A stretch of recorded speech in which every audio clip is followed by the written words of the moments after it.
خواتین حضرات السلام علیکم۔ اس سے پہلے کہ 19 جولائی پر میرے خیال میں محترم رحمانی صاحب اسی طرح سے گفتگو کریں گے، تاریخ کا حوالہ دیں گے، اس دن کی افادیت اور یہ دن کیوں چوز کیا گیا ہے 19 جولائی۔ میں دو باتیں یہاں پر کرنا چاہتی ہوں۔ آج آزاد کشمیر حکومت کو یہ دن 19 جولائی قرارداد پاکستان منانا چاہیے تھا اور پورے پاکستان میں منانا چاہیے تھا، جس کی بنیاد مسلم کانفرنس نے اس وقت انہوں نے قرارداد کے لیے اکٹھا ہونا شروع کر دیا جب چودھری غلام عباس اریسٹ ہو چکے تھے، حالات تبدیل ہو رہے تھے برصغیر کے، اور یہ بھی غور طلب بات ہے کہ اگر 1931 کی تحریک کشمیر کے مسلمانوں نے ڈوگرا کے خلاف کی تھی تو جموں کشمیر کی ہندو آبادی نے ان کا ساتھ کیوں نہیں دیا تھا؟ اور پھر جب مسلم کانفرنس وجود میں آتی ہے تو کیا ضرورت محسوس ہوئی کہ نیشنل کانفرنس بنانی پڑی؟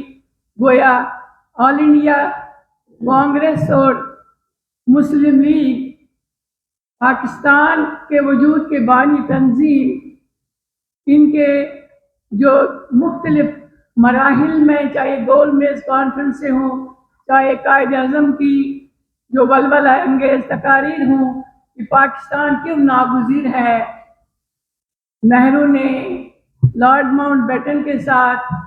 اور دوسرے جو کشمیر کے حق میں نہیں تھے کہ یہ مسلم میجارٹی ایریا اپنے حق خود ارادیت کا، اپنے مستقبل کا فیصلہ کرے، مسلم کانفرنس کی اس وقت کی قیادت نے یہ فیصلہ کیا کہ اس سے پہلے کہ ڈوگرا سامراج جس کے خلاف وہ 1931 سے لڑ رہے تھے کوئی غلط فیصلہ نہ کرے، اور اس میں اس وقت کی قیادت جس کو نیشنل کانفرنس کی قیادت کہتے تھے وہ بھی شامل تھے۔ تو یہ قرارداد وجود میں آئی اور 77% مسلم اکثریتی آبادی نے پاکستان کے حق میں ووٹ دیا اور پاکستان کے وجود میں آنے سے پہلے ہی اپنا فیصلہ سنا دیا۔ لیکن بہرحال حالات سب آپ کے سامنے ہیں، بعد میں کیا ہو جاتا ہے، حالات کس طرح سے تبدیل کیے گئے، وہ ساری قیادت راتوں رات سردار ابراہیم خان صاحب وہاں سے بھاگ جاتے ہیں، ان کو نکالا جاتا ہے سری نگر سے، اور ان کے ساتھ وہ ساتھی جو یہاں پر اس قرارداد کے لکھنے والے، پیش کرنے والے، ڈرافٹ کرنے والے،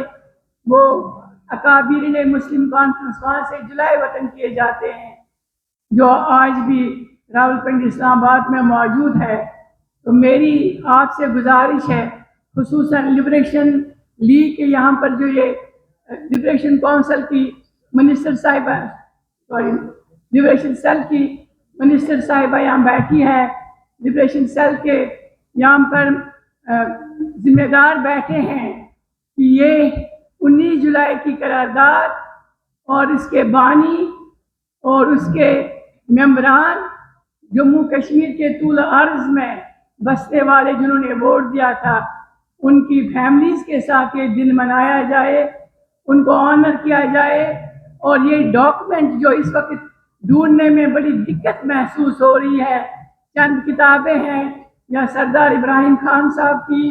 یا ایک دو کتابیں ہیں جن میں تذکرہ ملتا ہے، یا گوگل میں بھی ڈھونڈنے سے لوگوں کو نہیں مل رہی ہیں۔ اہتمام کیا جائے 19 جولائی کی قرارداد کے محرکات کیا تھے، 19 جولائی کے بعد کیا واقعات ہو گئے، وہ قرارداد کے ممبران، وہ ساری ڈاکومنٹیشن ہونی چاہیے، اور یہ ہر یونیورسٹی آزاد کشمیر کے کالجوں میں سلیبس کا حصہ ہونا چاہیے۔ ایک سرسری نظر ڈال کے کہ 19 جولائی کی قرارداد یہ کوئی معمولی قرارداد نہیں تھی، جس طرح سے آج مقبوضہ جموں کشمیر کی قیادت جیلوں میں بند ہے، جس طرح سے آج 1990 میں خواتین، مرد و زن کو ظلم کی چکی میں ہندوستان پیس رہا ہے، 1947 سے پہلے آزاد کشمیر کے وہ بہادر نوجوان جن کی کھالیں کھینچی گئی ہے ڈوگرا راج میں، اور 1947 کے فوراً بعد صرف 2 دن کے بعد مقبوضہ ریاست کے تمام مسلم کانفرنس کے گھروں میں چھاپے ڈال کے لوٹ مار کر کے ان کے خاندانوں کو تہس نہس کیا گیا ہے، اور جو وہاں سے نکلنے میں کامیاب ہو گئے ہیں اس وقت جو خاندان ڈیوائیڈڈ ہو گئے ہیں، آدھے ادھر پہنچ گئے آدھے ادھر رہ گئے ہیں، شوہر ادھر تھا بیوی ادھر تھی، زندگی میں انہیں موقع نہیں ملا۔ یہ 19 جولائی کی اس قرارداد کے نتیجے میں لوگوں کو بوریوں میں بند کر کے امیڈیٹلی جب شیخ عبداللہ نے اقتدار سنبھالا تو کشمیری مسلمانوں کو جو مسلم کانفرنس کے ساتھی تھے، اس جماعت کے ارکان تھے، بوریوں میں بند کر کے برد کیا گیا، جس کی یہاں پر نوجوان قیادت جانتے ہوں گے، مشتاق احمد شیخ، جس کے دادا کو بوری میں بند کر 3 منزلہ عمارت سے دریا جہلم میں ڈالا گیا اور وہ ان پہ شہید ہو گئے۔ ان کا کوئی تذکرہ نہیں ہوتا ہے کہ تاریخ کو درست رکھنا ہے، تاریخ سے سیکھنا ہے، تاریخ سے سمجھنا ہے اور آگے مستقبل کا فیصلہ کرنا ہے۔ یہ آزاد کشمیر حکومت کی اور لبریشن سیل کی ذمہ داری ہے کہ انٹرنشپ پر یہاں کی یونیورسٹیوں سے اپنے کالج اور سکول کے طلباء طالبات کو ایک ٹاسک دیا جائے کہ 19 جولائی کی قرارداد کا ذرا کرٹیکل انالیسس کیا جائے کہ یہ قرارداد کیوں وجود میں آئی۔ وآخر دعوانا الحمدللہ رب العالمین۔